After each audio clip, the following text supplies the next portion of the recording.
ఈరోజు ఛత్రపతి శివాజీ 1630 ఫిబ్రవరి 19వ తేదీన జన్మించాడు.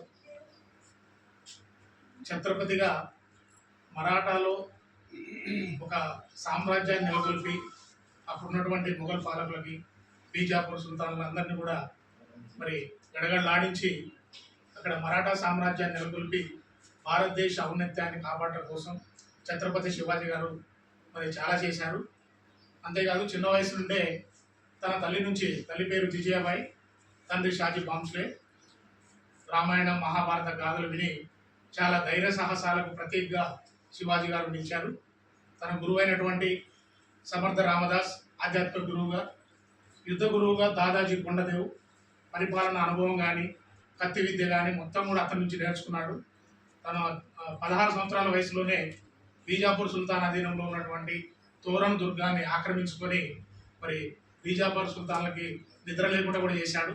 ఆ బీజాపూర్ సుల్తాన్ భయపెట్టడం కోసం అఫ్జల్ ఖాన్ అనేటువంటి ఒక సేనాన్ని పంపినా కూడా అతన్ని మరి చంపి తనేందో నిరూపించుకున్నాడు. అప్పటితోటి మొఘల్ సామ్రాజ్య పాలకుడుగా ఉన్నటువంటి ఔరంగజేబు కూడా మరి భయపడడం జరిగింది.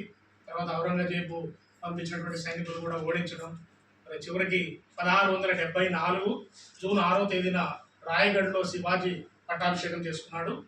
మరి 1680 ఏప్రిల్ 3వ తేదీన అతడు మరణించడంతో అతని చరిత్ర ముగిసింది. నావికా దళాన్ని బాగా ఏర్పాటు చేశాడు. అందుకని అతన్ని భారత నావికా దళ పితామహుడిని కూడా మరి చాలా మంది చూస్తారు. ఈ విధంగా అవకాశం ఇచ్చినటువంటి మీడియా గారికి